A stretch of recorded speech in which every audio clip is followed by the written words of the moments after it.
Ayan mga kababayan, tuturo ko sa inyo kung paano makatipid ng kuryente gamit ang solar.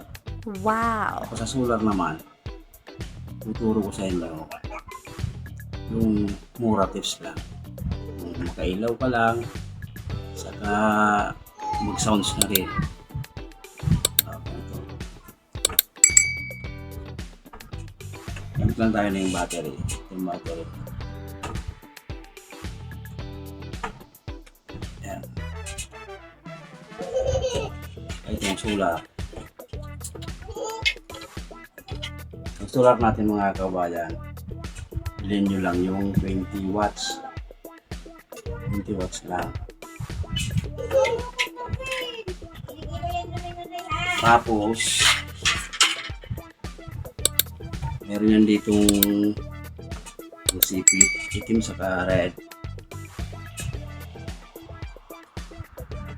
Itong red, dito sa plus, positive. Positive, saka negative. Ayan.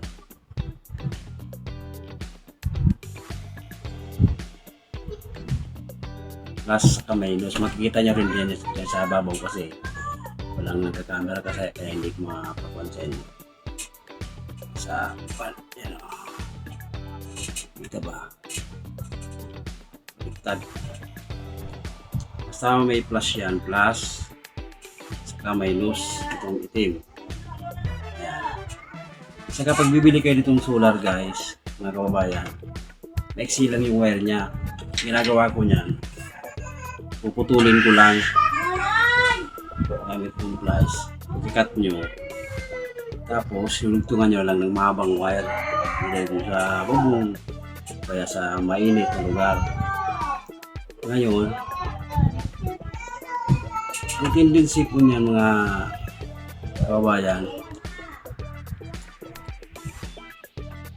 si itong battery, yung solar niya mag-i-stack dito.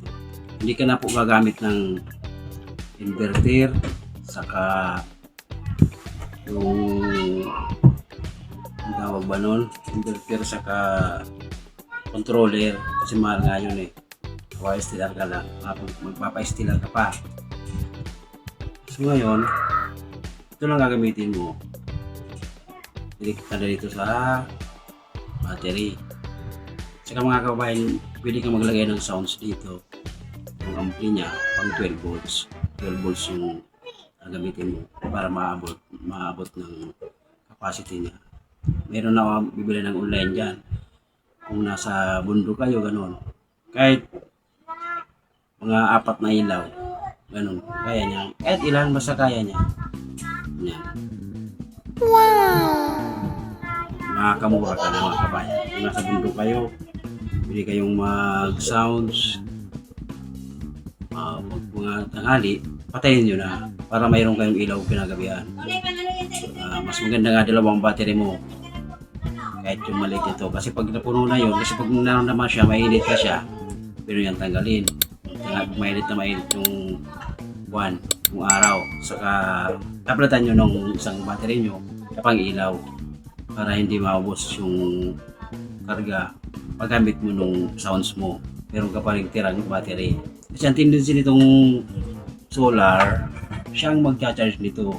Hindi ka na magbabayad na magcha-charge ka. At saka, pero ako, sabay-sabay ko na sila. Paggabi, nag-iilaw kami. Tapos pag umaga, bumukas ako ng radyo. Yung in-order ko lang yun sa mga online na ampli. Yung pang 12 volts lang. Yun mo na siya kakabit. Direkta lang siya. Ayan mga guys, maraming salamat sa panonood sa akin channel. At saka guys, pala po ulit yung gamit kayo ng ito.